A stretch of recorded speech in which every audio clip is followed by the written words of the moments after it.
Olá, sejam muito bem-vindas e muito bem-vindos ao 49º Sábado do Saber, ciclo de debates e palestras acadêmicas. Estamos conectados ao mundo por todas as redes sociais. Contamos com a parceria do Centro Universitário União Bosco, da Germânica Personaliza, da Academia de Letras, Artes e Ciências do Centro-Sul do Paraná, ALAX, do portal Leitores e Leitores e dos programas Praticando Direito e Flores Empreendedoras.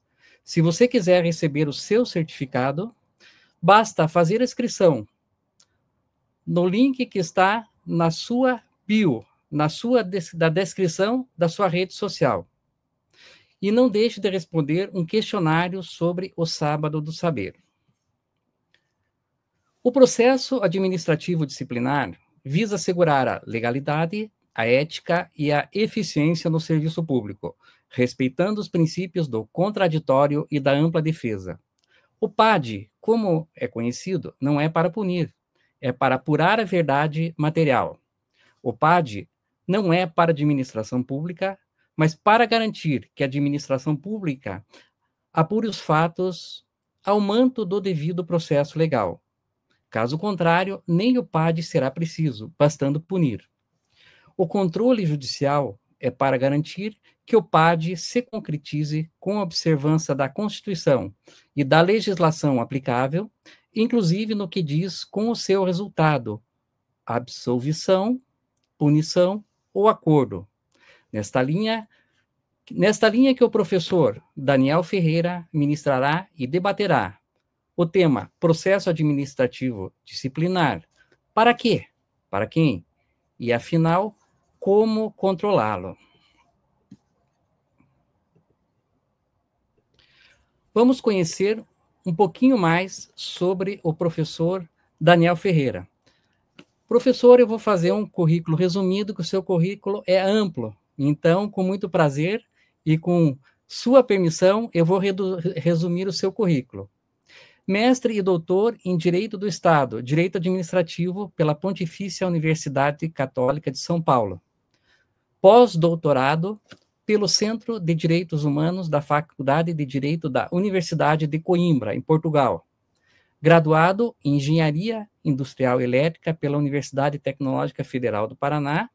Também graduado em Direito, coordenador do curso docente permanente do Programa de Pós-Graduação em Direito, mestrado, e professor do curso de Direito do Centro Universitário Internacional, a Uninter.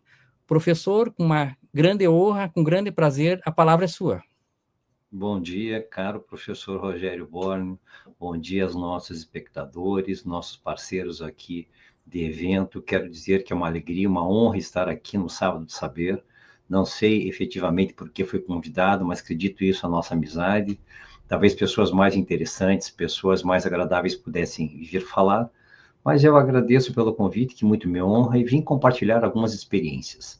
Na verdade, dizer que é uma palestra, uma mini palestra, não é verdade.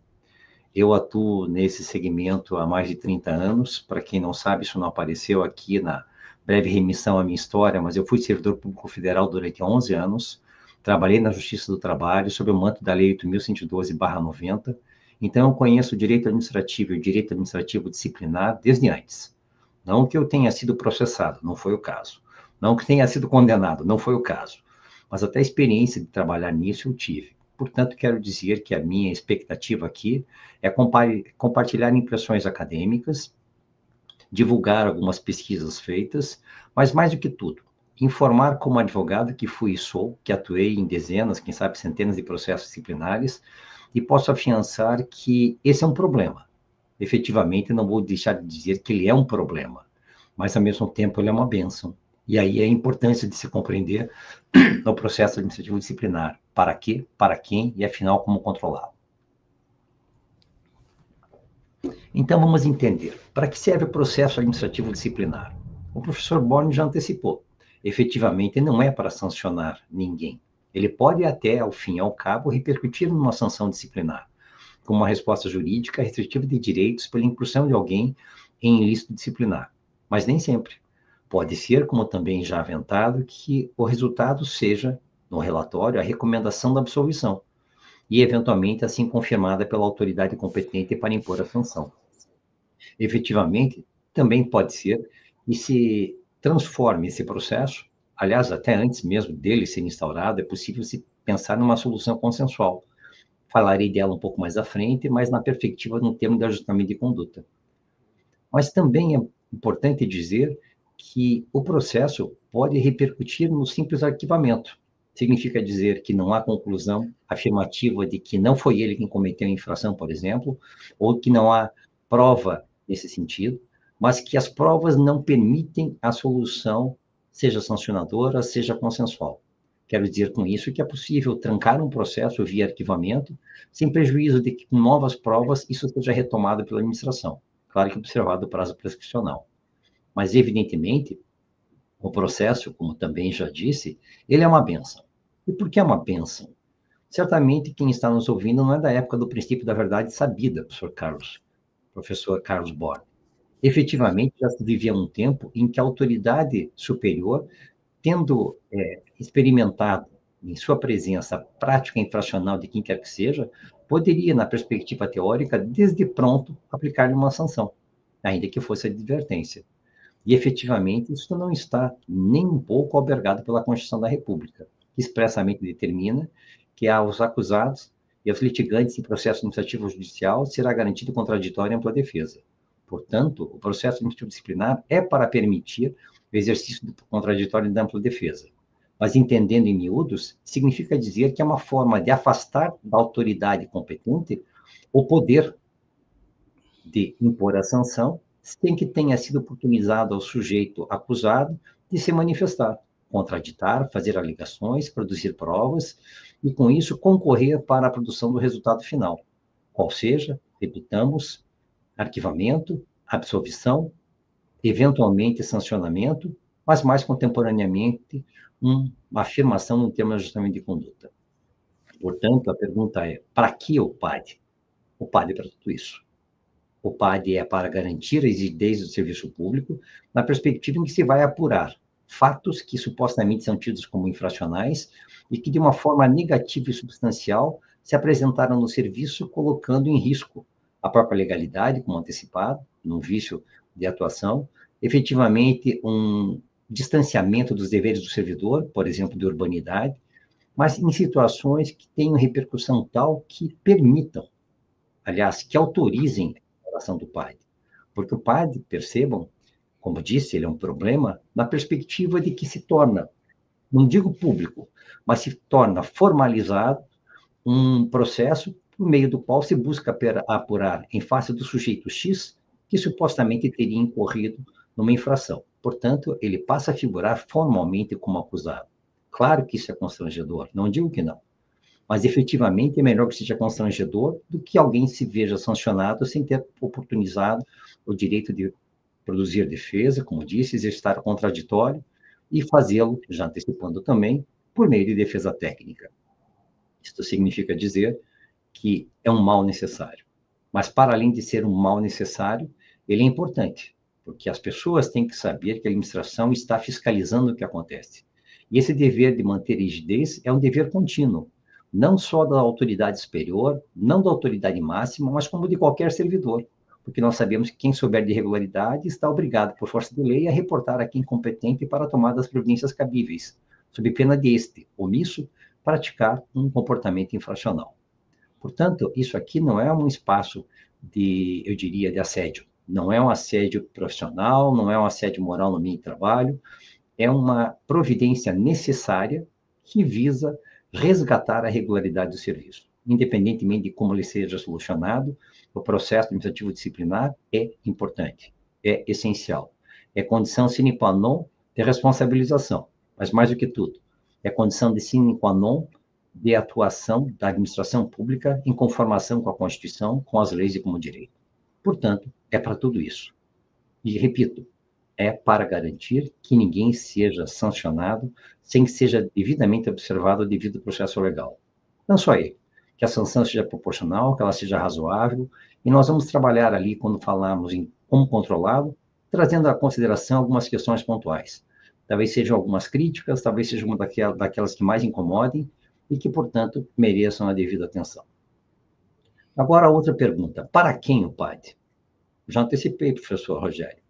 O PAD é para o acusado, o PAD é para o processado, o PAD é para a coletividade. Portanto, quando se fala em coletividade, se está falando em interesse público subjacente a um processo administrativo disciplinar. Qual é o interesse público que é protegido por meio do processo? Primeiro, a rigidez do serviço, a integridade do serviço. Segundo, uma forma de demonstrar perante aquelas potenciais vítimas ou daqueles que tomaram ciência dessa ocorrência de que a administração pública não está brincando, que ela não é condescendente, que ela não concorre por omissão para a prática de atos infracionais.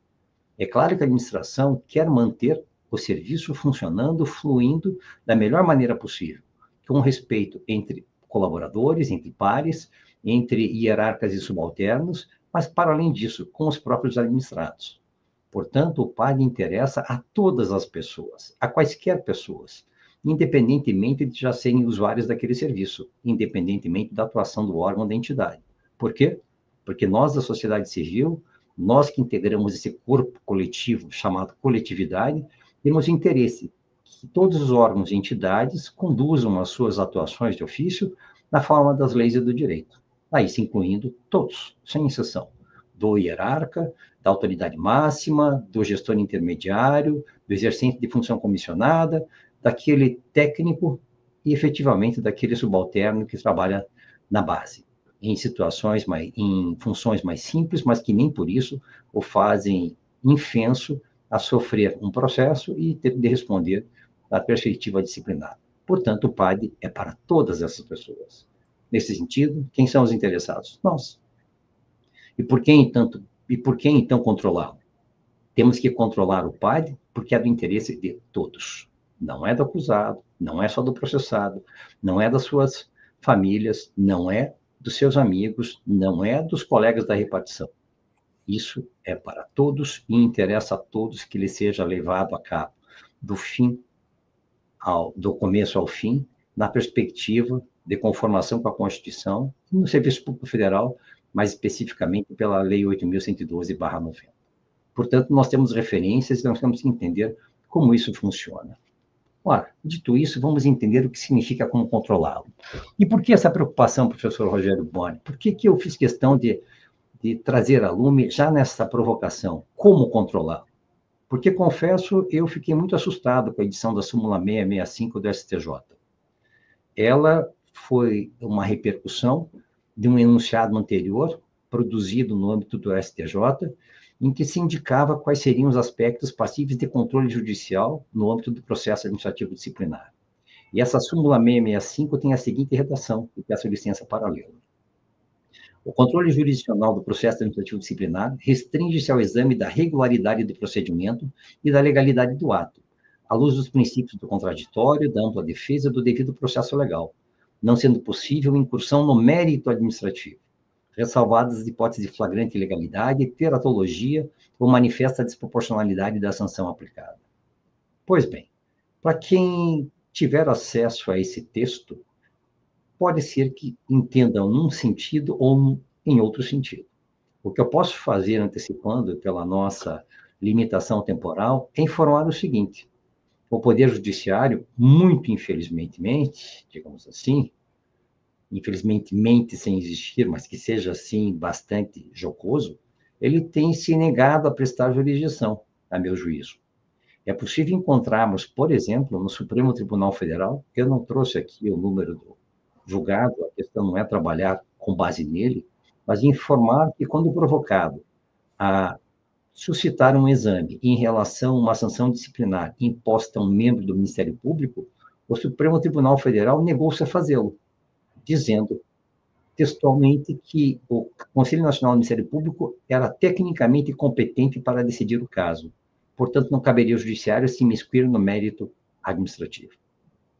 E esse é o nosso problema. Tecnicamente falando, mérito administrativo não está devidamente explicado na súmula. Ele não é, eu diria, compreendido de forma uniforme entre doutrinadores, entre aqueles que, inclusive, participam do processo legislativo e dos decisores. Quando não se sabe exatamente o que significa este termo, ou melhor, essa expressão, que é plurívoca, ela trabalha na perspectiva de valor, porque alguém pode confundi-lo com juízo de oportunidade e conveniência, quando efetivamente não o há no âmbito do PAD, salvo uma única, aliás, salvo duas exceções, se puder colocar assim. Se eu entender oportunidade e conveniência como juízo de dosimetria, eu diria, isso é cabível, evidentemente. A dosimetria da sanção comporta um controle do excesso, mas não para fixação de uma sanção de suspensão, por exemplo, em 28 dias e não em 25 ou 35. Efetivamente, isso cabe. Dizer que não compete ao Poder Judiciário substituir a administração decidindo o caso. Mas cabe um juízo de oportunidade e conveniência, também não gosto que seja assim compreendido, não é um juízo de oportunidade, como quero ou não quero, mas de cabimento ou não cabimento, na perspectiva de firmação no termo do ajustamento de conduta, que é uma forma de resolver a lide de forma consensual, inclusive evitando a instauração do PAD.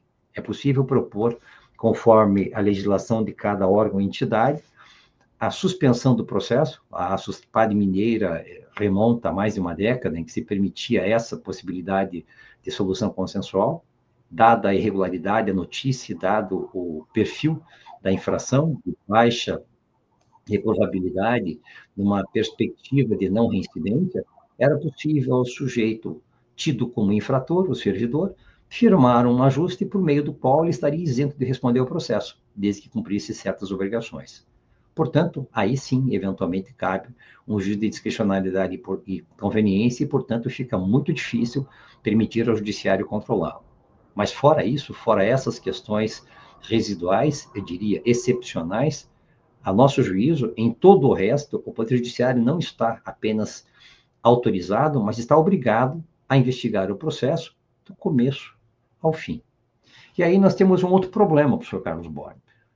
Há uma construção do Poder Judiciário que fala do princípio parité sans greffe. Eu não falo francês, quem sabe que me corrija, certamente está errado, não tenho dúvidas que está errado. O professor Carlos Borges sabe, não sabe? Fala francês? Ah, não também? Então estamos juntos na ignorância, França. Eu falo uma língua mais fácil que o alemão. Entendi. Isso é um francês abuso. Eu não sei, tem uma dificuldade enorme. Agora, não falo nem francês e muito menos alemão. E não é meu sonho de consumo. Eu só imagino alguém sonhando em alemão, que coisa trágica que deve ser. Imagino alguém falando, sonhando o que venha. Então, prefiro nem pensar nisso. Mas esse princípio diz que não se decreta nulidade num processo disciplinar, por exemplo, senão quando provado prejuízo. Gente, provado prejuízo é uma coisa extraordinariamente difícil. É uma coisa que não faz o menor sentido, a nosso ver. Por uma razão simples. Se a Constituição garante o devido processo legal, o pragmatismo de manter um processo não pode permitir que se iniba, por exemplo, a observância do devido processo legal e do rito legal, por exemplo. Se há uma determinação no estatuto, no regimento ou na lei, que primeiro se ouve, por exemplo, as testemunhas do processo e depois as de defesa, efetivamente não se ouvida que a inversão de ordem causa prejuízo para a defesa. Mas nem por isso o judiciário é condescendente. Eu posso garantir que, na grande maioria dos casos, disse que não há prejuízo, e não havendo prejuízo, vale o processo, independentemente da irregularidade. Claro que isso parece tranquilo na perspectiva da eficiência, porque se a eficiência diz que se antecipa ao juízo de que seria possível refazer o ato e o processo, e, portanto, não haveria nenhum prejuízo de levá-lo à conclusão nesses termos, eu diria que isso não é compatível com o princípio da boa-fé, nem da lealdade processual, para dizer o mínimo. Mas, para além disso, evidentemente, se invalida um processo, eu tenho a chance de reforçar a produção de provas. Até porque agora nós vamos começar a tratar das fases do PAD para entender quais são os pontos que merecem efetivo controle. Eu diria, não são os mais difíceis, às vezes não são os mais importantes, mas eu posso garantir que, a nosso juízo, a não atenção para esses pontos não nos permite controlar o processo na sequência, seja na própria esfera administrativa, perante a autoridade superior em regime de recurso hierárquico, seja na perspectiva do órgão judiciário, por uma razão simples, porque se construiu, por exemplo, que para a instauração do PAD basta uma portaria que anuncie os fatos, mas que não entregue, desde logo, a perspectiva da sanção antevista como imponível. Senhor Rogério, esse é um problema, porque vários estatutos ou regimentos internos disciplinam quem são as autoridades competentes para instaurar o processo A ou B. Se é um processo que repercute na advertência ou eventualmente na suspensão de 30 dias, há estatutos que dizem que a autoridade é imediatamente superior, a competente para instaurar o processo. Aquelas que se resolvem em suspensão de mais de 30 dias e a de perdimento do cargo, essas efetivamente são entregues à autoridade máxima do órgão e entidade. Portanto, quem instaura o processo, se não antecipa a sanção imponível, causa um problema. E o problema é simples. Se nesse processo alguém se manifesta, se produz uma prova nesse sentido, determinada por autoridade incompetente, porque isso vai repercutir numa sanção de suspensão ou demissão, ela pode contaminar o processo. E confesso que alguém pode imaginar que, como advogado que sou, eu apenas estou protegendo processados, acusados. E não. Eu capacito a administração pública de décadas. Eu atuo nesse segmento desde a minha investigação, na minha dissertação de mestrado e minha tese de doutoramento, as duas trabalhando no direito administrativo sancionador e sempre pingando aqui ou acolá apontamentos em relação ao regime disciplinar. Portanto, não é uma novidade isso, eu não estou fazendo para a defesa. Não por acaso, no meu segundo livro, Teoria Geral de Infração Administrativa, eu digo que aquele é um manual para apurar ilícito no caso concreto, e que ele se destina aos processados, acusados e à própria administração pública, inclusive aos órgãos de controle, porque eu estou aqui buscando a rigidez do processo, a regularidade do processo administrativo disciplinar, porque a mim, como administrado, não interessa a absolvição de quem não deva ser absolvido. E, evidentemente, não me interessa a condenação de quem não pode ser condenado, porque não se provou ter o sujeito incorrido em comportamento, quanto mais típico, e o que dizer administrativamente reprovável. Então, são vários momentos de defesa, são várias oportunidades. A instauração é uma delas. E mais, se eu não souber qual é a sanção imponível, e me entendam bem, por favor, isso não é uma crítica, não é um menoscabo, se eu souber que eu sou ameaçado de demissão, eu posso eventualmente vender uma casa para buscar um advogado. Isso não é uma brincadeira. Dependendo da história do sujeito, o patrimônio que ele tem, e hoje bem se sabe que isso repercute na cassação da aposentadoria, é a história de uma vida, de 35 anos, por exemplo, que vai por terra. Se eu soubesse que eu estaria ameaçado de perder o cargo ou ver cassada a minha aposentadoria, evidentemente eu teria contratado um outro advogado. Quem sabe uma banca de advogados. Não apenas um, mas vários. E quando você diz que a defesa vai se dar em relação aos fatos que a capitulação vem depois, isso é utilizado na esfera penal, na esfera disciplinar, com o devido respeito, isso não atende às determinações constitucionais. Isso não garante o devido processo legal, porque não o exercito na intensidade e na qualidade necessárias que deveriam ser antecipadas pela própria administração. Não o fazendo, isso vira uma pegadinha, porque eu posso começar com um processo que aparentemente é simples e na hora da indiciação do sujeito, eu transformo aquilo que seria um descumprimento de dever de urbanidade, por exemplo, num desacato. Já pensou que fácil seria? Uma insubordinação grave em serviço. Então, tecnicamente falando, o que parece bobinho que aquela defesa em relação aos fatos, a nosso juízo, de boa-fé, compete à autoridade competente expor, não apenas aquilo que entende, mas por via, eu diria, por via de cautela, enquadrá-lo na pior situação possível. Se eu tenho dúvidas, demissão. Por quê? Porque ele que se defenda. Portanto, assim, eu permito que ele exercite o devido processo legal como bem entender. Mas, efetivamente, que ele não seja pego de surpresa depois, vendo que a situação é muito mais gravosa do que aquela que se antevia. Essa é uma primeira, eu não diria uma dica, mas uma questão que me parece muito importante e que continua ainda sem a devida atenção. Em relação à fase de inquérito, instrução, defesa e relatório. Uma outra questão que me parece muito importante é levar a sério arguições de suspeição e impedimento. Na nossa experiência profissional, e sabendo que esse processo tramita em paralelo, raramente se tem a decisão até que se encerre o processo disciplinar. Portanto, pessoas que estão impedidas ou são suspeitas de atuar no processo, até o impedimento antevisto pela própria Lei 9784/99, que é a Lei do Processo Administrativo Federal, nelas se encontram motivos suficientes para dizer que aquele processo, aquela investigação, aquela coleta de provas está efetivamente contaminada. Seja por uma questão de interesse no resultado, seja por uma questão de vício de pessoalidade, seja para favorecer, seja para perseguir. Portanto, essa comissão tem que ter a idoneidade minimamente necessária para atuar. Não deve se comportar de forma, eu diria, dispensada de cuidado em relação ao vício de pessoalidade e deve ser o máximo imparcial possível. Mas, ao mesmo tempo, também digo que essa comissão, por exemplo, me parece que no âmbito estadual, que envolva uma dada Secretaria de Estado, pelo menos tenha um integrante dessa secretaria, professor Rogério Carlos Borne. Porque eu só vou entender a reprovabilidade de um comportamento no contexto em que praticado.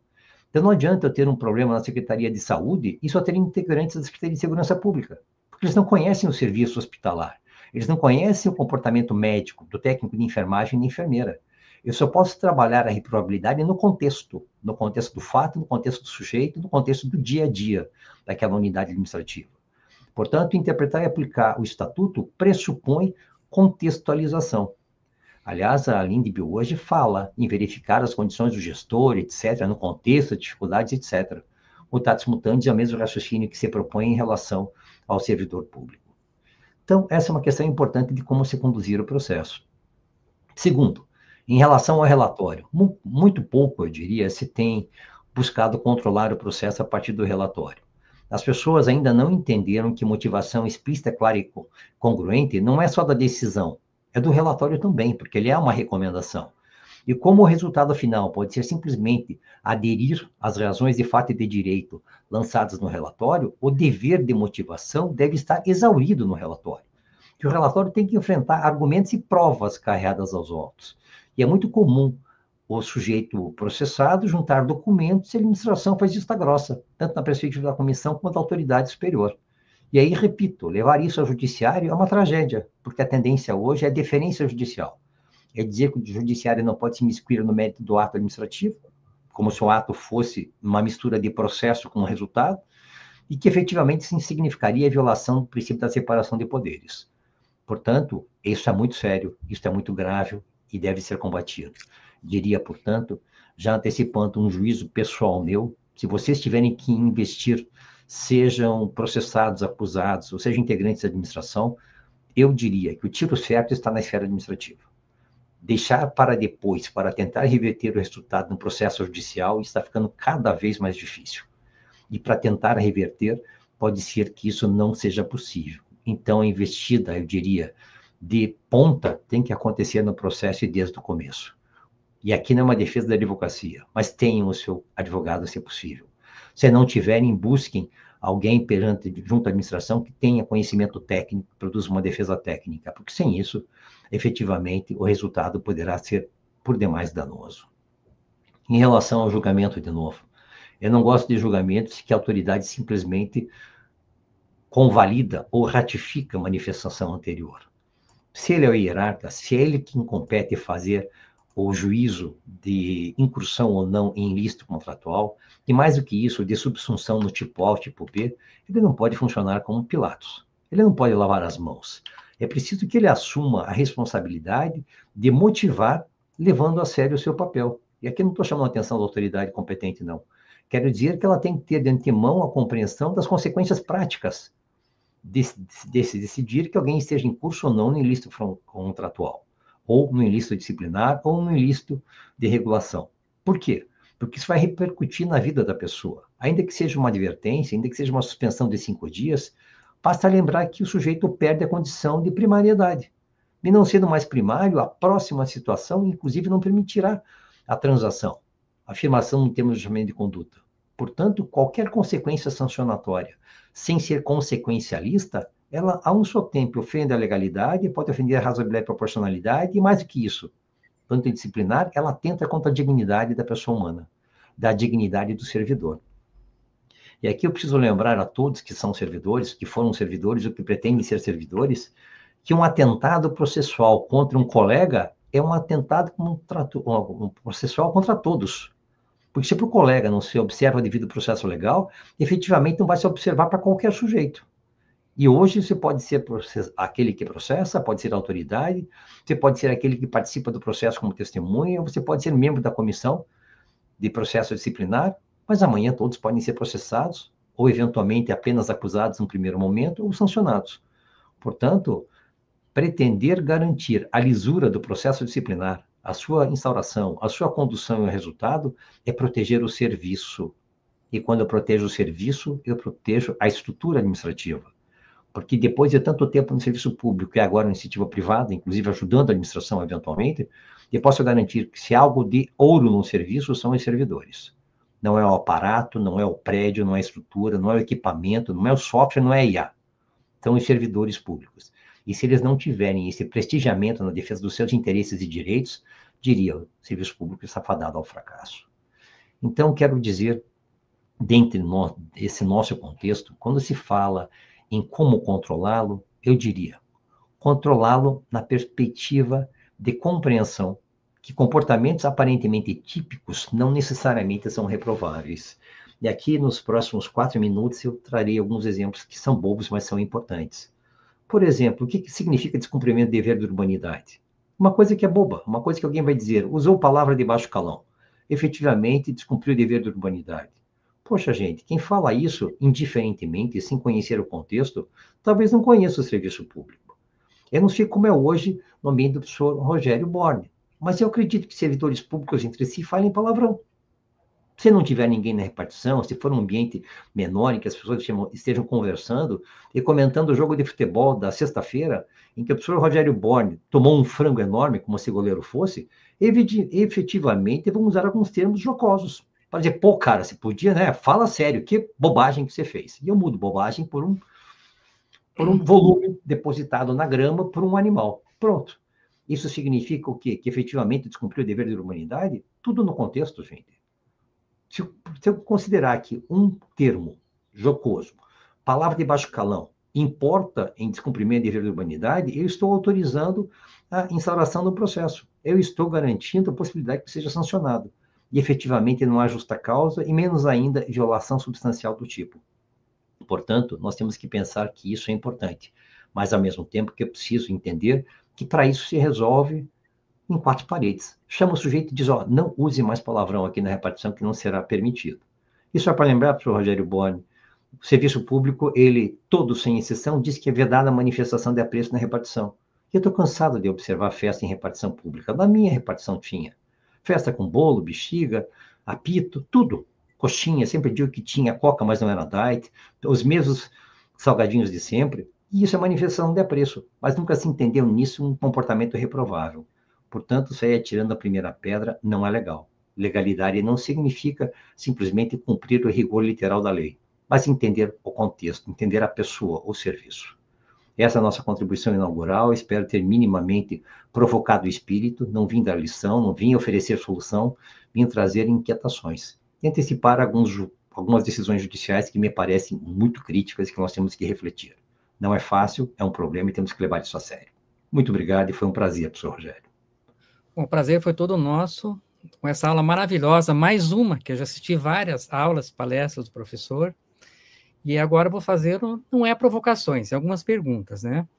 A primeira, o Estatuto dos Servidores Públicos, regime jurídico dos servidores públicos, a Lei 8.112, ela coloca que a administração, quando o indiciado ou o processado não tiver advogado, ela pode nomear um servidor como defensor, um colega como defensor.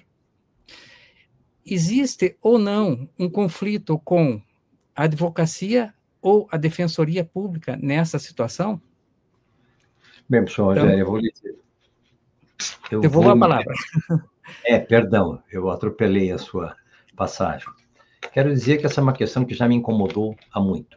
Quando eu vi a súmula 343 do STJ, que dizia que o advogado era imprescindível, pasmem, eu fiquei arrepiado a despeito de ser advogado. Primeiro que eu não gosto de tutela a categorias profissionais. Dizer que o advogado é imprescindível significa que toda atuação de advogado é competente, e não é. Tecnicamente falando, eu posso antecipar, inclusive como professor há mais de 30 anos, que são muito poucos os alunos que tiveram acesso à história do direito administrativo na perspectiva sancionadora, infrações e sanções. Falar que alguém verificou isso na esfera acadêmica de graduação, processo disciplinar, é muito raro. E contemporaneamente, eu diria praticamente impossível. Então, dizer que o advogado basta como alguém que exerce em caráter peremptório defesa técnica é uma mentira. Conheço servidores públicos, inclusive um da UFPR, não sei se está mais nativo, que trabalhava na lavanderia desde o início, mas que era um especialista em processo disciplinar. Um sujeito Max era o nome dele, não lembro o sobrenome nem nada, mas competentíssimo. Estava há décadas trabalhando em processo disciplinar e tinha competência como muito poucos, inclusive órgãos judicantes. Portanto, a defesa por advogado não é garantia de defesa técnica. E a defesa técnica, a meu juízo, pode ser exercitada por um servidor que tenha qualificação e que atenda os requisitos legais, desde que exercite substancialmente o devido processo legal, com argumentos fáticos jurídicos que produz as provas necessárias e que não tenha nenhum problema de refutar, eu diria, teses da própria administração processante ou na perspectiva acusatória mesmo. É preciso ter destemor, portanto, tem que ser alguém isento e alguém que não tenha medo e que, portanto, não esteja em condição de vulnerabilidade, exercendo de função comissionada ou ainda em estágio probatório. Fora isso, a meu juízo, não há problema nenhum. E uma outra pergunta, né? Normalmente, quando o professor citou situações que um bom gerenciamento teria resolvido, quer dizer, uma chamada de atenção no servidor. Eu vejo em todos os órgãos que têm atendimento ao público que, normalmente, quando alguém vem fazer um documento, apresenta tudo que é necessário, funcionou, recebeu o documento, ela elogia. Daí, se faltou algum documento e o servidor não fez esse documento, porque ele tem um ato vinculado, essa pessoa reclama na ouvidoria e se abre um processo disciplinar. Esse servidor, às vezes, ele acaba sendo punido simplesmente por responder o processo, mesmo que seja arquivado ao final. Então, é possível se dizer que, às vezes, o servidor ele é punido simplesmente por responder o processo, que traz um constrangimento enorme.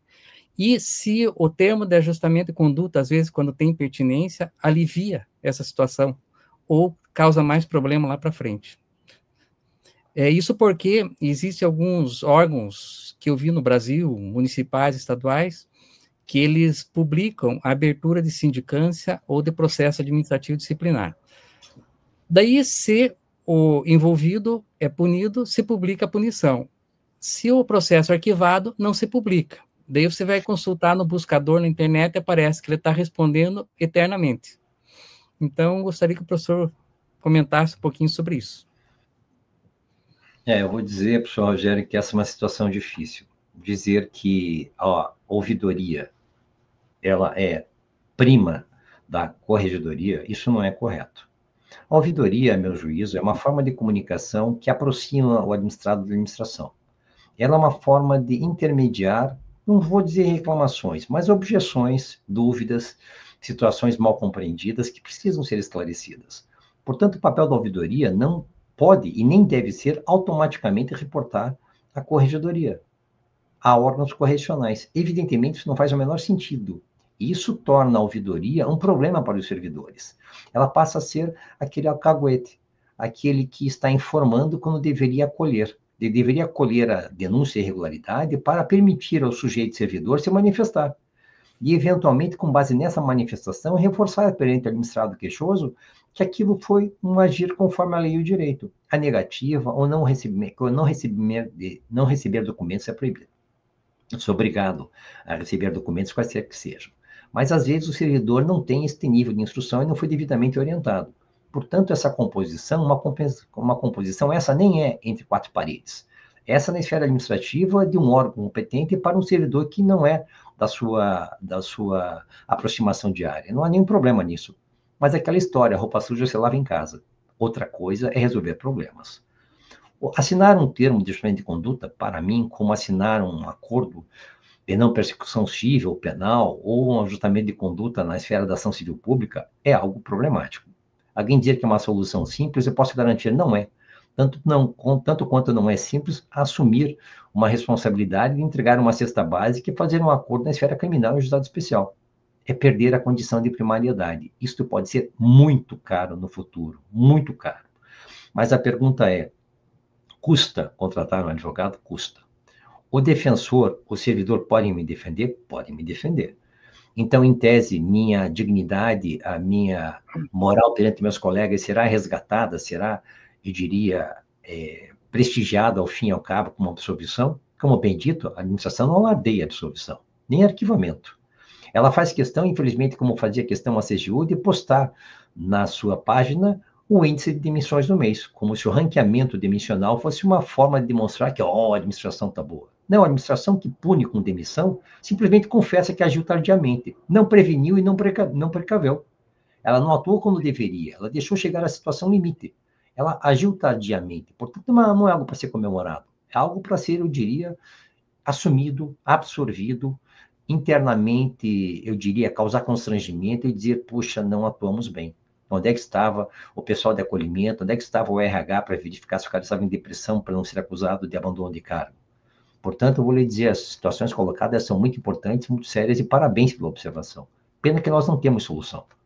O processo, ainda que não resgate a dignidade, ele é importante para garantir que o sujeito possa se defender.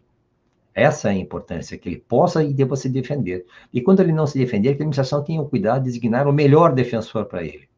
Lembrando que ele é o ouro da casa. Não é prata, é ouro, é platina. Tem um servidor, não há administração. Outra dificuldade que eu vejo é quando o servidor tem que fazer uma prova negativa, né? Uma prova da não culpa. Então, gostaria que o professor falasse um pouquinho sobre isso, essa dificuldade, né? Essa é a prova diabólica, provar que não aconteceu. Dizem que você xingou. Como é que eu provo que eu não xinguei? Como é que eu vou demonstrar que eu não xinguei se só estava eu na sala e mais dois que me acusam? Um como o denunciante e outro como testemunha. Como é que eu provo que isso não aconteceu? Portanto, nós temos que entender o seguinte, nós temos que separar essas pessoas que anunciam, que denunciam irregularidades, da condição de testemunhas. Esses certamente jamais poderão ser testemunhas. E quem não é testemunha e não firma compromisso com a verdade sobre as penas da lei, não entrega perante a administração nem presunção de legitimidade, nem presunção de veracidade. É simplesmente uma denúncia. Denúncia vazia, denúncia sem responsabilidade, denúncia sem consequências. Agora, fazer prova, por exemplo, negativa de que o sujeito não faltou deliberadamente ao serviço, como é que ele demonstra que faltou o ânimos abandonante? Aquele sujeito, por exemplo, que estava na UTI, não pôde se defender. Como é que ele poderia ter produzido prova, como o advogado poderia ter feito, quando nem se sabe onde é que está o servidor? Esse é um exemplo muito bom. Ah, ele foi citado por edital. Como assim citação por edital? Ele está em coma. O pior, já morreu. Tem processos que acontecem com o sujeito morto e ninguém sabe. A pandemia deve ter sido um grande exemplo de pessoas que morreram e nem se tinha notícia. Eu quero dizer que essa perspectiva de prova diabólica, de provar o que não aconteceu, essa parece uma brincadeira acadêmica, professor Rogério. Parece que a gente está brincando aqui, criando causas só para assustar e ganhar cliente. Não, não é. Não é. Efetivamente isso existe. Provar que eu não incorri em comportamento típico. Quando se diz que eu cheguei atrasado, de fato eu cheguei, mas 5 minutos era relevante? Era a causa de instauração do processo? Era a condição de sancionamento? Não é assim que funciona. A ilegalidade e a tipicidade se resolvem dentro do tudo ou nada. Ou se dá a subsunção do conceito fatal, norma não se dá. Fora tudo isso, que nós temos mera irregularidade. A palavra de baixo calão é uma mera irregularidade. Efetivamente, ela não é substancialmente uma violação do dever de urbanidade. E como é que eu provo isso? Como é que eu provo que era usual isso acontecer na repartição? Se eu não tiver testemunhas, como é que eu provo entre quatro paredes, só havia dois que aquilo não aconteceu? E me perdoem, tem situações complexas, e aí eu não quero nem falar sobre elas. Mas uma acusação de assédio sexual é uma daquelas situações em que se quer a prova negativa. Prove que você não falou, prove que você não fez. Essa é uma situação que eu não quero comentar, porque ela é muito difícil. É muito difícil. Aí eu vou dizer, essa prova negativa não faz sentido. Persiste a acusação e compete à administração não resolver o processo sancionando com base nela, mas a partir dessa denúncia buscar todas as considerações possíveis e necessárias em outras circunstâncias, outras pessoas, outras mulheres, outros lugares, outros órgãos e entidades. Por exemplo, quem é um assediador sexual, tenho certeza, não comete um comportamento. É uma prática reiterada, é uma história de vida. Quem é assediador, continua assediador. Mas eu não quero que ele produza prova negativa, porque eu sei que não dá. Então, na perspectiva da lealdade processual, eu vou dizer, eu transporto a administração um ônus muito mais exacerbado de coletar indícios que todos, na conformação, no contexto, conduzam a um resultado. Que aquela denúncia, ela é crível, porque aquilo não se trata de um fato isolado. Portanto, a história referenda a denúncia, mas não que ela basta em si. Professor, a maior parte do nosso público são graduandos, tá? Qual a recomendação para aqueles nossos futuros advogados que pretendem seguir a carreira como advogado no processo administrativo disciplinar? Olha, eu vou ser bem contundente. Capacitem-se, não tem saída. Dizer que você vai aprender sozinho no processo é colocar em risco o cliente. Eu não gosto de advogados que assumem temerariamente lides. Não é temerário no sentido da lide, mas temerariamente assumem a defesa de um sujeito. Se vocês não têm expertise, se vocês não conhecem a administração, se nunca atuaram num processo, aprendam com quem já fez. Acompanhem alguém. Às vezes é melhor você entrar como estagiário no escritório e aprender, levar esse conteúdo para você, as habilidades e competências e replicar na sequência. Mas pretender advogar nessa instância, sem ter a cautela devida, é atentar contra a dignidade e colocar em risco o patrimônio e a vida de um sujeito. Conheço história de pessoas que se suicidaram no bojo de processo administrativo disciplinar. Não foram nenhuma, nem duas, nem três. Não aguentaram a pressão, não aguentaram o assédio dos colegas, não acreditaram que aquilo os desacreditou, a ponto tal de que amigos pararam de cumprimentar. E mesmo que, ao fim e ao cabo, tenham sido absolvidos, isso nunca resgatou a dignidade e nunca os colocou num grau de rigidez mental outra vez. Portanto, a única saída é capacitação. De servidor, mais fácil. Se advogado, é mais complexo. Então, professor, eu vou colocar uma tela aqui Tá. para mostrar uma coisa bem interessante, já que o assunto é advocacia, né? Olha aqui, ó. Opa, então, então é um livro que eu guardo com muito carinho do professor. O professor era coordenador do curso, não chegou a ser meu professor, mas era coordenador do curso de Direito lá na Faculdade de Direito Curitiba, naquele prédio histórico, né? E eu lembro do lançamento desse livro, e está escrito aqui, né? Ao meu prezado Rogério Borni. Deixa eu pegar aqui no livro, que o meu óculos está difícil. A expectativa de fazê-lo desistir da magistratura para acelerar o mar revolto da advocacia, que cada vez mais precisa de corajosos. Olha que beleza! Então, que linda. E está chegando esse dia, né? A minha aposentadoria está chegando. 2025, né? Está chegando 24 anos, professor Rogério. Estamos esperando o seu atuar por aqui. Então, é uma previsão, né? O nosso... atuando como mago, né? E olha que esse livro é raríssimo, né? Não existe mais, né? E não, é um livro... se encontra, senhor Rogério. Na Amazon pode encontrar por R$ 1.600, no sebo. Isso quando tiver em oferta, né? Então... Isso, normalmente não tem. Se alguém tiver vendo, não tem um bom negócio. Dá para trocar por alguns vinhos bons. Não, é verdade. Deixa eu colocar a capa aqui, né?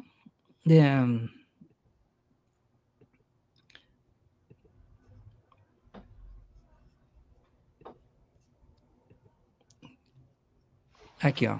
É essa capa. Então... Isso. Então, mas agora eu vou dizer, esse aqui, ele é mais importante. Poxa, tem um elástico. O único problema dele é que o título não ajudou. Na verdade, Teoria Geral de Infração Administrativa. Esse aqui é a pérola. Se eu tivesse que dizer o que você fez importante, é isso. Porque nós vamos descrevendo como se fosse um processo disciplinar, como se vai investigando extrato a extrato para se garantir, ao fim e ao cabo, que houve uma infração administrativa, inclusive disciplinar. Então, na verdade, essa forma de investigar extrato a extrato, ele permite o exercício do devido processo legal em todos os sentidos. E também está esgotado, não estou vendendo o livro, então não é por vender o livro, mas se alguém conseguir acessá-lo, eu diria que ele é importante. Mas mais importante foi antever que o professor Borni girar para a advocacia e será um advogado de mão cheia, né? Inclusive em processo disciplinar. Que eu participei de tantas comissões, né? Só esse ano foi 4, né? Que beleza. E eu já estou pegando a teoria e a prática, né? Então... não sei se eu parabenizo ou digo que merece um adicional por insalubridade. Porque então, eu já atuei... só vou esclarecer, eu atuei como membro de comissão, né? Mas eu digo, não, mas é que um membro de comissão, ele acaba sofrendo. Quando ele começa a perceber que o colega pode estar sendo injustiçado, não na perspectiva da perseguição, mas que o próprio processo é um problema, e, ao mesmo tempo, a administração tem o dever de processar para garantir um resultado que atenda a vários interesses, inclusive da coletividade, dos administrados em geral e do próprio serviço, eu sei que o sujeito que processa sofre. Então, eu já tive a oportunidade também de trabalhar como defensor da ativa. E foi uma experiência, assim, muito interessante, né? Você praticamente, você sente mais na pele o que o colega está passando. Então, foi uma vez na minha vida eu participei como defensor. Nos outros, sempre fui como membro de comissão. Poxa, a gente pode comentar lá com o corregedor, se ele não quiser criar esse cargo, já temos um indicado para isso. Já, só que o indicado está quase aposentando, né? Então... Não tem problema, até lá tem tempo. Quanto tempo falta? Falta 6 meses. Então, eu não estou contando muito, mas falta 6 meses, 5 dias e 3 horas. Então... Olha, mas eu vou dizer o seguinte, é para atuar sem processos, pelo menos até lá. Então... 100 processos. 100 processos, não 100. 100 processos. Mas felizmente não está tendo um número assim de processos. Eu falo com felicidade isso, né? Que não está tendo muitos processos disciplinares, né? Então, com alegria, com felicidade, porque é um constrangimento para os nossos colegas, né? Que a gente não quer. Então, professor, agora a gente vai trazer o público. Então, nós vamos trazer os nossos alunos e também o público que vai participar das enquetes. Então, vamos agora para o segundo bloco do programa.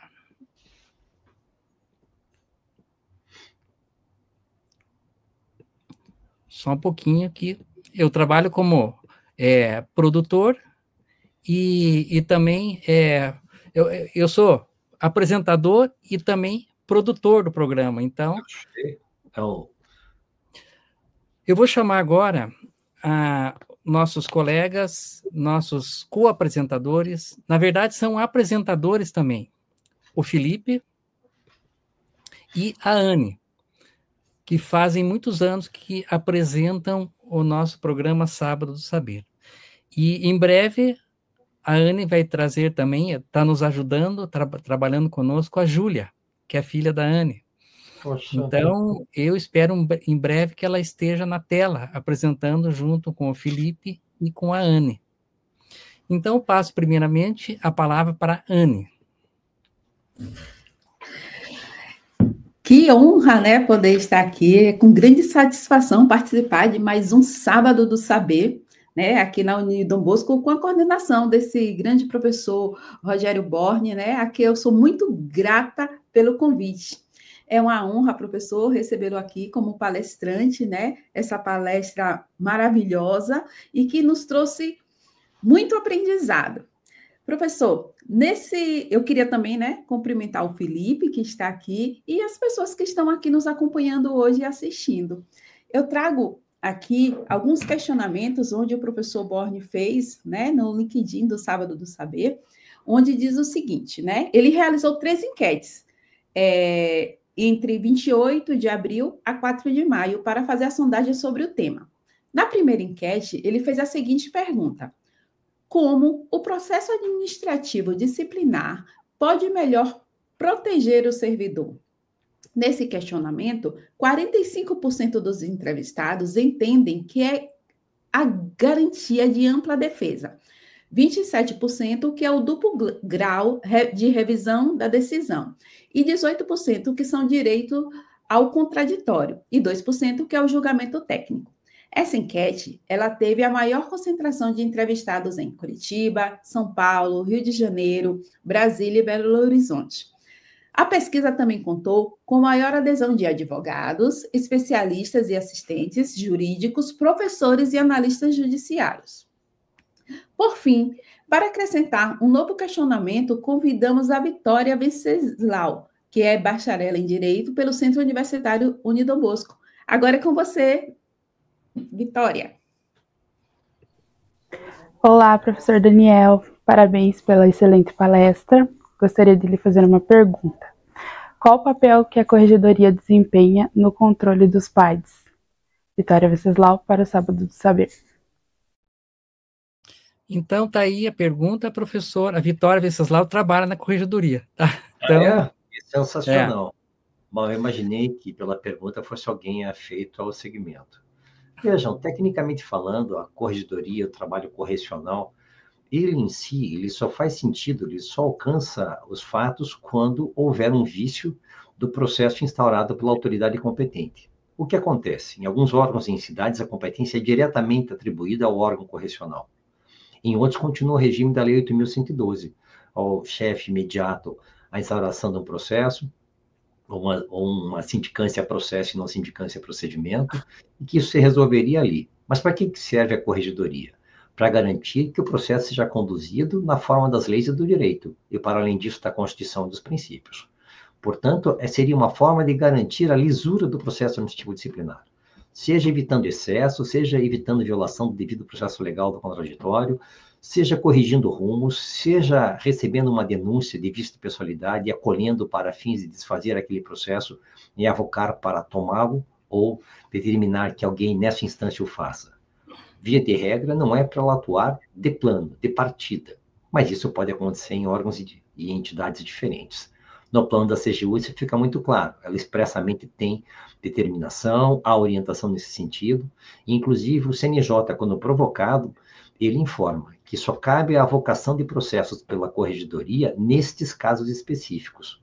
Portanto, fica garantida a atuação na forma da lei do direito. Esses órgãos especiais, esses órgãos técnicos, esses órgãos extremamente qualificados, são, eventualmente, para garantir que o processo corra envolvendo instâncias diferentes. Eu atuei num processo da CGU em que havia investigação que levava à condição de acusados auditores instalados, eu diria, instalados em unidades distintas, em superintendências diferentes. Por isso a CGU chamou para si essa responsabilidade. Era preciso investigar fatos conexos envolvendo servidores de estados diferentes, unidades da Receita diferentes, para conseguir uma harmonia de informações, uma coleta de provas que garantisse o reconhecimento daquele atuar como desconforme e permitir uma resposta sancionadora que albergasse todos os fatos. Então, isso fez sentido. Fora isso, é uma exceção. Mas uma coisa que eu acho interessante nos processos administrativos, quando você vai atuar no judicial, às vezes você consulta a jurisprudência. Então, você tem uma ideia do que os tribunais pensam, como que é tratado aquele assunto. No processo administrativo disciplinar, não tem esse acervo, porque quase todos os processos são sigilosos. Então, uma comissão não consegue se aperfeiçoar com o trabalho de outra. Então, existe essa grande dificuldade, né, professor? Rogério Borne, quero lhe dizer que isso está marginal à lei. É só olhar o que a LINDB fala em relação a precedentes. A LINDB expressa. A administração vai adotar como parâmetros referências, inclusive de prática administrativa. Então, essa ideia do sigilo não é mais absoluta e ela não pode ser levada a sério perante a própria administração. Aliás, nem em relação à defesa.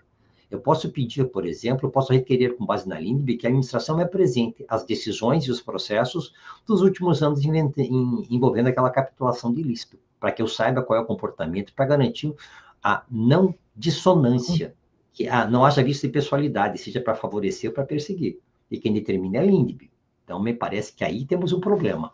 Essa consideração não é um sigilo que seja para fins de proteger o servidor, é para proteger o próximo, sem prejuízo do advogado se responsabilizar de qualquer, eu diria, levada a conhecimento de terceiros e isso responder eticamente, inclusive criminalmente, conforme o caso.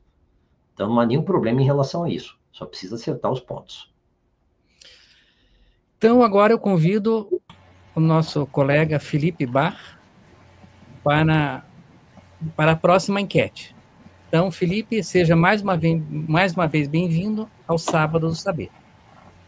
Obrigado, professor Borne, pela oportunidade. Preliminarmente, peço desculpas por eventuais barulhos, estou numa pequena obra aqui em casa, então, desde já, minhas desculpas. Minha saudação cordial a Anne, sempre é uma honra estar nessa mesa virtual contigo, minha amiga. Seja muito bem-vindo, professor Daniel, obrigado pela brilhante palestra. E minha cordial saudação aos nossos espectadores. Saibam que o Sábado do Saber é feito por vocês e para vocês. O Sábado do Saber, na segunda enquete, perguntou: qual é o principal objetivo do processo administrativo disciplinar, o PAD? 38% quer corrigir desvios e orientar. 27% quer apurar e documentar atos e fatos. Também, 27% é aplicar sanção aos servidores. 8% quer garantir a eficiência do serviço público. Essa enquete teve maior concentração de entrevistados em Curitiba, São Paulo, Rio de Janeiro, Brasília e Porto Alegre. A pesquisa contou com maior adesão de advogados, especialistas e assistentes jurídicos, além de professores. Além de conhecer a opinião do nosso público, convidamos Brian Mateus Xavier de Assis para a próxima pergunta. Brian, a palavra é sua. Olá, professor Daniel. Parabéns pela excelente palestra. Gostaria de lhe fazer uma pergunta. PAD é sinônimo de punição ou justiça administrativa? Brian Assis, para o Sábado do Saber. Então, devolvo a palavra, professor. Praia, muito obrigado pela pergunta e vou começar criticando um termo. O PAD não serve para punir. Aliás, não existe punição tecnicamente falando. O que existe é uma resposta restritiva de direitos de caráter repressivo. Punição me dá a falsa impressão de que o Estado seja legitimado para se vingar. Eu não gosto da ideia de vingança em pleno século XXI. Eu não gosto de pensar que o Estado possa responder o mal com o mal, mesmo que seja na perspectiva legal. Essa compreensão, para mim, é medieval. No século XXI, e antes mesmo, com a partida da nossa Constituição, com a instalação do nosso Estado Constitucional de Direito, a resposta sancionadora é um mal necessário. Mas não é afligir um mal, ela é um mal necessário. Não é causar uma aflição. Santo Antônio Bandeira de Melo é explícito. Não se está aqui buscando vingança, nem afligir o mal, nem impor um castigo. Mas dar uma resposta que previna, seja em caráter desestimulador direto, por conta desse comportamento, e para prevenir os próximos. Então, a perspectiva do PAD não é, efetivamente, para punir, sem prejuízo que, ao fim e ao cabo, ele revele uma resposta sancionadora. Ou é para criar uma justiça administrativa.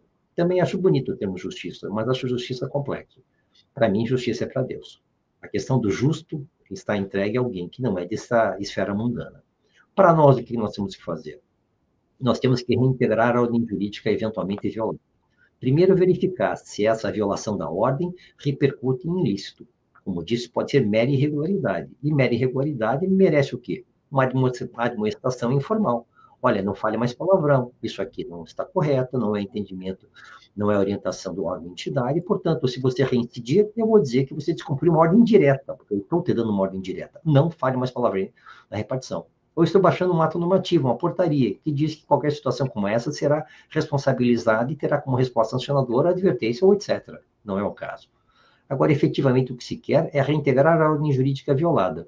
Portanto, se a justiça for a resposta correta, eu diria é a justiça. Mas, certamente, essa justiça pode repercutir em absolvição, que é reconhecer que o sujeito não praticou o comportamento, que não há materialidade, e, portanto, ele está isento de responsabilização, e isso é tornado público. Ou ele é sancionado porque não cabe, por exemplo, um ajustamento de conduta, e, efetivamente, não é o caso de mera irregularidade, há uma violação substancial do tipo, uma repercussão negativa e de relevo. Ou o arquivamento, que é das situações que eu menos gosto, mas eu entendo, porque a administração tem que apurar os fatos, ela tem que dar respostas. E, eventualmente, pode deixar aquilo na expectativa de elementos novos de convicção. Então, a justiça que seja reconhecida como dar a cada um a resposta cabível, no bojo do devido processo legal, do contraditório e da ampla defesa. Muito obrigado, professor. Muito obrigado, Felipe. Agora eu devolvo a palavra para Anne. É com você.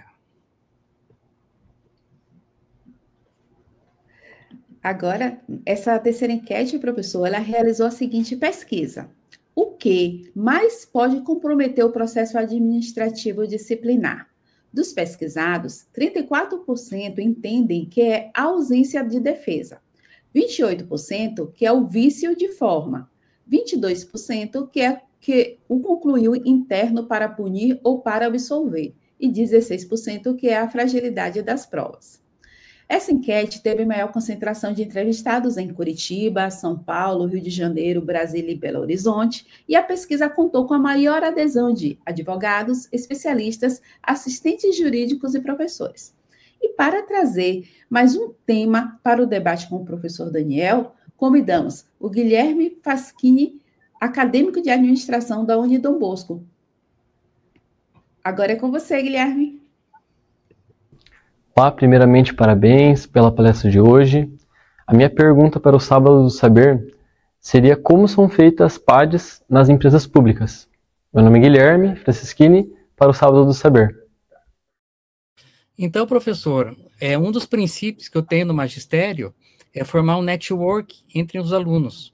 Então, eu nunca gostei, eu aprendi lá, quando fiz a minha graduação, que você não deve ser alienado ao direito. Você tem que ouvir o psicólogo, tem que ouvir o administrador, tem que ouvir o contador. Então, nós sempre convidamos alguém de outro curso. E como o curso que mais se aproxima, na minha cabeça, do processo administrativo disciplinar é administração. Então, eu convidei o nosso aluno Guilherme para participar deste programa. Então, passo a palavra para o professor. Bacana, até é importante, porque quando ele trabalha com a empresa pública, ele trabalha com o regime da CLT. Então, quando você fala em CLT, se fala em empregado, e normalmente o empregado, via de regra, ele está sujeito a um vínculo pessoal, por exemplo, um vínculo de emprego na perspectiva doméstica, ou ele está, via de regra, engajado por uma empresa. Imagine que a empresa tem administrador. Então, é do interesse desse menino ter a resposta. Parabéns pela pergunta, e a resposta é a seguinte. Como é que funciona o PAD? Olha, vou dizer o seguinte, em terra de cego, quem tem olho é rei. Portanto, quem tem um estatuto interno é uma bênção, porque ele facilita a vida de todas. Ele cria as regras processuais, ele indica quais são as fases do processo, as autoridades competentes, a alçada de cada uma, e, mutatis mutandis, ele aplica aquilo que está, via de regra, na Lei 8.112, ou reconhecida pela CGU, ou reconhecida pelos órgãos correcionais, ou pela própria doutrina. As fases são 3, todo mundo sabe, como funcionam as etapas, todo mundo sabe, mas o que é interessante, e eu posso falar porque eu vi isso de forma recente, a Sanepar expediu um ato normativo extraordinariamente bom, ótimo, merece elogios, trabalhando o regime disciplinar dos seus empregados. É sensacional, desce as minúcias, tem tabela, anexos, anexo para fazer a subsunção, anexo para dosimetria de sanção. Ela explica, ela informa, ela direciona, ela indica a finalidade. Portanto, se eu tiver que pensar no controle, o controle judicial será feito pela Justiça do Trabalho. E para quem não sabe, a Justiça do Trabalho é séria em relação à defesa de empregados públicos. Ela é muito, eu diria, condescendente no melhor sentido da palavra. Ela tem mais, eu diria, possibilidade de controle, de revisão de conteúdo e de subsunção que a Justiça Federal ou a Justiça de Varas de Fazenda, que elas estão casadas com a súmula 665 e a Justiça do Trabalho tem uma outra compreensão. E ela também leva em consideração a vulnerabilidade do empregado em relação ao poder potestativo do empregador. Agora, dizer que eles não têm lei, isso para mim não é grande problema. A jurisprudência orienta, nós sabemos que o devido processo legal e contraditório estão na Constituição, inclusive para brigas de condomínio, para quem não sabe, até em briga de condomínio e sanção de condomínio, cabe o devido processo legal. Até em questões de clubes, porque eu já tive uma experiência como essa, foi muito bacana. Judicializei e consegui o resultado. Porque você não pode simplesmente impor uma sanção sem devido processo legal. Ah, mas esse clube é nosso, é uma instância privada e associados, ninguém pode se miscuir nisso. Pode e deve. Porque onde houver contraditório, onde houver acusação, independentemente da instância, inclusive interpartes, cabe o contraditório ampla defesa. E quem diz isso é a Constituição, não sou eu. Então, mesmo na falta de um regime de instrução, um rito legal, um rito regimental, um rito normativo, não há nenhum problema. Nós conhecemos as etapas e cabe devido ao processo legal. Então, muito obrigado, professor. Já terminamos as enquetes agora, as perguntas, e o nosso Sábado do Saber, nas primeiras edições, eu notei que os palestrantes, eram em auditório lá na Unidom Bosco, eles levavam o cartaz, o banner do evento. E daí nós tomamos a iniciativa de fazer uma comenda, essa comenda para os nossos palestrantes com o banner do evento, que vai chegar logo às suas mãos. Tem um sujeito bonito então, ali, gostei de ver. Uma mente que brilha. Bonito, né? Felipe, podem sentir inveja. Eu tenho uma mente que brilha, vocês não, ainda. Deus está vendo. Deus está vendo que tudo é possível. Então tá bom. Bacana, muito obrigado. E no verso da comenda, nós colocamos sempre uma frase, tá? Deixa eu ver aqui. Essa frase que eu coloquei no verso da sua comenda é do seu livro. Esse livro que, no passado, eu li várias vezes. E aqui tem uma frase do prefácio. Já de saída, cabem loas ao professor Daniel Ferreira por essa disposição, que bem revela um traço marcante de sua personalidade intelectual. A coragem de expor, sem rebuços e negaças, o fruto de aturadas reflexões em que se embrenhou, mesmo ciente de estar esgrimindo argumentos em arena na qual divergências e polêmicas entre juristas de escola ainda estão muito longe de se amainarem. É claro que a atitude desta ordem só pode ser conscientemente tomada, como foi, por alguém que, tendo arrecadado um cabedal teórico suficiente para superditar suas posições, pode, no crescendo dos capítulos, edificar um esquema coerente e sólido para escorá-los e exibi-las por inteiro, no momento oportuno. Então, são as frases que Celso Antônio Bandeira de Mello dedicou ao professor Daniel Ferreira, no prefácio deste livro, Sanções Administrativas, de 2001. Esse que eu tenho orgulho de guardar na minha coletânea de obras que fizeram parte da minha vida. Professor, eu digo o seguinte, eu digo que eu classifico as pessoas por 3 vertentes: respeito, consideração e admiração. Respeito, quando eu reconheço que uma pessoa tem um livro que eu leio, uma pessoa que é um autor que eu respeito muito, ou alguém que foi meu professor, ou alguém que trabalhou comigo que eu respeito muito. Então, eu tenho respeito. Admiração, quando essa pessoa me trouxe uma contribuição muito grande para a minha vida. Então, além do respeito, tem a consideração. E a admiração, quando eu me julgo que eu continuo seguindo os passos daquela pessoa. Então, o professor Daniel é uma das raras pessoas que consegue preencher esse tripé para mim: respeito, consideração, admiração. É um grande jurista, principalmente na área de direito administrativo, mas não só. É um professor que me trouxe grande contribuição na minha vida acadêmica, e também eu sou seu seguidor, nos seus ensinamentos. E eu vou trazer aqui mais uma lembrança desse ensinamento, dessa nossa história, da minha vida, acompanhado pelo professor.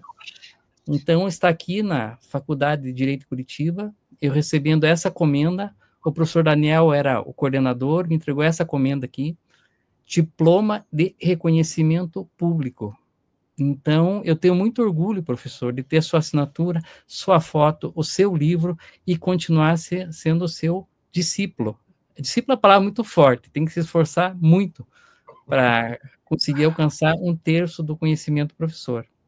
Então, professor, muito obrigado por todo esse carinho, por minha carreira e pela respeito, consideração e admiração que eu nutro pelo professor. Poxa, Rogério, estou sem palavras e nunca recebi algo desse nível. Muito, muito, muito obrigado. E merecido. Mas saiba que, para além de você ser meu, não ex-aluno, mas alguém com quem eu convivo, com alguém que eu gosto, você é uma pessoa muito agradável, eu considero amigo. É diferente, eu tenho muito poucos amigos. Muito poucas pessoas que são próximas e que eu quero bem assim. Você é um que não tem um convívio, mas quero muito bem a sua vida e quero vê-lo muito bem, inclusive fora do serviço público. Quem sabe agora respirando outros ares, quem sabe agora tendo mais liberdade, quem sabe agora sendo menos assediado corporativamente falando, mas a advocacia é um assédio diário. As pressões do judiciário, as pressões dos prazos, as pressões de comerem os nossos prazos, aquele de abertura dos 10 dias, por exemplo, então nós somos assediados em todos os sentidos. Mas tenha certeza que cliente, né? Mas tenha certeza que você vai transformar vidas. Você não tem ideia como isso é importante.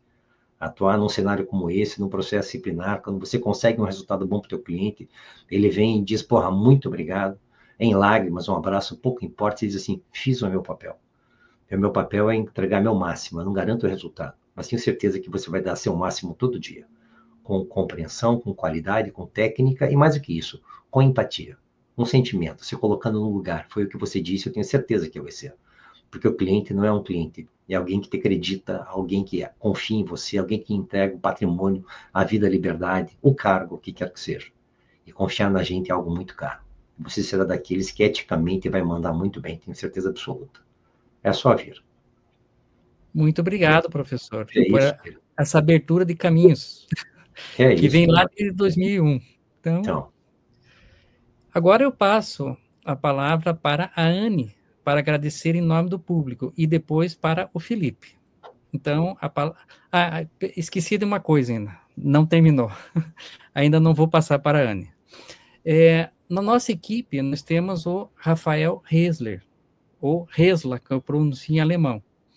O Rafael, ele é meu ex-aluno, participa desde do começo do Sábado Saber, que vai completar 10 anos, e ele é CEO de uma empresa chamada Germanic Personaliza. E ele e a empresa estão lhe dando um presente. Um presente que não acredito que o professor vai gostar, né? Que é esse kit com vinho. Nós sempre damos vinho chileno, porque a nossa audiência no Chile é muito grande. E nós damos esse kit com taças, vinho, a comenda que a gente faz, vai um chaveiro e uma caneta junto, uma caneta personalizada com o seu nome, e vai de presente. E esse kit já está inaugurando as comemorações dos 10 anos. Então, ele vem escrito na caixinha 10 anos. Ali não estava escrito ainda, mas ele virá com a inscrição do nosso aniversário. Então, professor, esse presente, oportunamente, eu vou lhe entregar. Tá certo? Muito obrigado. Muito, muito obrigado. E agora eu passo a palavra para a Anne. Eu não vou perguntar para o Felipe quem fala primeiro, que eu já sei a resposta. Então... Obrigada, professor Rogério, por passar a palavra. E eu quero agradecer ao professor Daniel por essa presença ilustre aqui no Sábado do Saber. O professor Rogério, como eu disse no início, falou muito bem, não só do profissional, mas a pessoa que é o professor Daniel, e aí pelas palavras e a emoção que o professor Rogério deixou, né, deu para todos que estão aqui presentes perceber, né, o quanto o professor Daniel é importante e modifica a vida das pessoas. Imagina quantos alunos, quantas pessoas ele não já fez esse mesmo trabalho. Parabéns, professor Daniel. Então, eu quero agradecer imensamente, né, a sua palestra, essa experiência aqui conosco foi maravilhosa. Essa sua palestra sobre o processo administrativo disciplinar foi extremamente enriquecedora, esclarecedora e inspiradora, né? E é sempre um privilégio aprender com alguém tão dedicado, competente, e muito obrigada por contribuir de forma tão explicativa para esse debate aqui no Sábado do Saber. Muito obrigada. Muito obrigado. Agora, passo a palavra para o Felipe. Obrigado, professor Borne. Mais uma vez, é uma grande honra eu poder estar nessa mesa virtual com autoridades. E gostaria de pedir a autorização para quebrar um pouquinho o protocolo, professor, e fazer um pouquinho da minha experiência, que, como policial penal, eu tive o privilégio de trabalhar por quase 3 anos dentro da Corregedoria da Polícia Penal. E eu vivenciei exatamente todas essas dores e todos esses desafios que o professor trouxe na palestra. Então, mais uma vez, eu tive um presente no Sábado do Saber, em que a gente pode vivenciar exatamente aquilo que é a nossa prática profissional. O processo administrativo disciplinar, como bem o professor disse, é a potencialização da ampla defesa e do contraditório ao servidor. É o momento em que ele tem voz para trazer a sua verdade e a sua versão de tudo aquilo em que ele é apontado. A sindicância, ela é inquisidora, porque nós aqui temos no processo administrativo, pelo menos no âmbito da Polícia Penal, ela como sendo a sancionadora. A sindicância é apenas inquisidora, que ela busca a autoria e materialidade. A investigação preliminar busca a apuração dos fatos. Então, como membro de comissão, presidente de comissão e até mesmo o defensor nomeado, a gente sente as dores do colega, do profissional que está do outro lado da mesa. A sindicância, ela não dá oportunidade. E o PAD é exatamente aquele momento em que o servidor tem para trazer a sua versão e trazer as suas dores. Como é doído para quem preside uma comissão em ver um servidor inocente sendo acusado. Ele, em lágrimas, dando o seu testemunho no seu interrogatório. E como também é dolorido, na hora do relatório, você estar sugerindo uma punição para o seu pai. Qual é o serviço da corregedoria? É proteção do seu ente, ou seja, proteção da Polícia Penal, no nosso caso. E como você protege o ente? Protegendo o seu servidor. Trazendo como servidor, como bem o professor trouxe, como o seu maior patrimônio, como aquilo de maior valor que o ente público tem. E como você faz essa proteção? Primeiro, correicionando, trazendo de novo aos eixos, fazendo palestras, dando ensinamentos, a própria presença física da corregedoria em alguns ambientes faz com que essa correição aconteça. E, por final, potencializando no PAD a ampla defesa e o contraditório, dando àquele servidor a voz, dando para ele todo o direito de produção de provas, prova emprestada, trazer a sua versão, trazer os seus testemunhos e principalmente dando voz a ele. Quando tudo deu errado, como brilhantemente o professor trouxe para nós, aquele servidor será sancionado. E ainda temos o Conselho da Polícia Penal, onde temos ali aí um colegiado que vai verdadeiramente homologar ou discordar daquela sugestão. E quando a pena capital de demissão ainda sobe para o mais amplo grau de análise, que seria a nossa PGE. Então, professor, eu me senti muito identificado com essa palestra, eu me senti necessário de trazer essa quebra de paradigmas, né? E dizer que o processo administrativo, ele não é um momento cabal onde dedos estão sendo apontados. O processo administrativo disciplinar é aquele momento em que o servidor que está sendo indiciado tem como o seu momento para trazer a sua versão. Professor, terminando essa fala, gostaria de parabenizar, agradecer o tempo do senhor de forma tão generosa em nos trazer tanto conhecimento. Mais uma vez, o professor Born nos surpreendendo com brilhantes palestras, com brilhantes profissionais, onde cedem o seu tempo em nos ensinar. Anne, estar com você sempre é uma honra, muito obrigado. E aos nossos alunos, os eternos do 11º período e até mesmo aqueles em formação, só temos a agradecer ao senhor, professor. Seja bem-vindo à família Sábado do Saber e dessa forma devolvo a palavra ao professor Born. Muito obrigado. Então, professor, temos aqui mais um discípulo. Então, muito obrigado, Felipe, por trazer a sua experiência. O Felipe sempre foi um grande aluno, um grande profissional e é uma pessoa que deve ser espelhada. Então, Felipe, muito obrigado pela sua participação, por trazer um pouquinho da prática de alguém que sempre trabalhou nessa área, uma área bem difícil. Muito obrigado pela oportunidade, professor Rogério, Wilciane, Felipe, é uma alegria vê-los aqui, gostei da participação, gostei da... Wilciane, você é do direito também? Sou. É advogada? Sou advogada, mas não estou atuando. Tribunal de Justiça, é isso? Isso. É muito bom ver as pessoas engajadas ao serviço público e preocupadas com temas como esse. Professor Rogério, parabéns pela temática, não porque eu estou aqui, mas pela temática em si, pela, eu diria, a importância do tema, pela condição atual da judicatura, em que não se quer fazer controle, com a condição dos servidores, e servidores aqui eu englobo magistrados, defensores, procuradores. O assédio laboral está enorme em todos os sentidos, para todos, sem exceção. Se a gente não humanizar o serviço e não compreender a importância do servidor, nós teremos dias muito ruins pela frente. Posso dizer que o servidor está cansado, o servidor está cada vez, eu diria, menos motivado. Não é o salário que deixa alguém feliz, não é o salário que dá dignidade, embora ele seja a condição de dignidade. O importante é dar ao servidor o seu devido valor. Então, parabéns por essa temática, parabéns por perceber isso com sensibilidade. Espero encontrá-la como parceiro aqui na advocacia. Felipe, você algum dia vai advogar também. Luciane, você também, espero.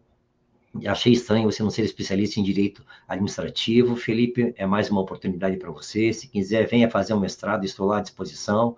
Sabe, isso é divertido. Esse semestre, inclusive, eu vou oferecer uma disciplina optativa que se chama Direito Administrativo Sancionador. São 6 encontros. Você pode fazer com um aluno especial, se quiser, em disciplina isolada. É bastante interessante. Quero ver se eu trago em cada aula um convidado. Então, eu quero dizer que a temática do direito sancionador, ela é de supina importância. Não para vocês no dia a dia, mas em qualquer instância da vida de vocês, na perspectiva sancionadora. O PAD é só um exemplo. E nós precisamos entender que o devido processo legal é a condição de dignidade da vida da pessoa. Se não puder se defender, se não puder apresentar a sua versão, como bem dito, a verdade material só é a versão que fica, não necessariamente a realidade dos fatos. Então, falar em verdade material é complexo, mas quando você humaniza, quando você se sensibiliza, quando você se coloca no lugar, você vai verificar que as conclusões podem ser diferentes. Aquilo que foi uma autorização para o processo pode ser, ao fim e ao cabo, uma recomendação forte de absolvição e um acolhimento pela autoridade de absolver. De qualquer maneira, foi um mal necessário, causa constrangimento, mas Isso atende os interesses de todos. Me sinto muito agradecido, estou muito feliz, muito orgulhoso de participar desse processo. Eu quero dizer que é uma excelente oportunidade. E parabéns pelos 10 anos, professor Rogério. Disse antes, isso é para poucos. Eu não conheço ninguém que esteja no nível, nem na periodicidade, nem na manutenção de um programa como esse. Meus parabéns. E a todos que estão acompanhando aqui e aos engajados. Olha, vocês fazem bonito, muito bonito mesmo, e podem, sem falsa modéstia, dizer, é nosso, nós fazemos. Sensacional. Então, muito obrigado, professor, com muito orgulho. Muito obrigado, professor Daniel Ferreira, a Wilciane Rabelo, o Felipe Bar, o Rafael Resla, a Júlia Rabelo e todos que fazem o sucesso do Sábado do Saber. Ao público nosso, no Brasil, no Chile, Portugal, Espanha e Colômbia, nosso muito obrigado.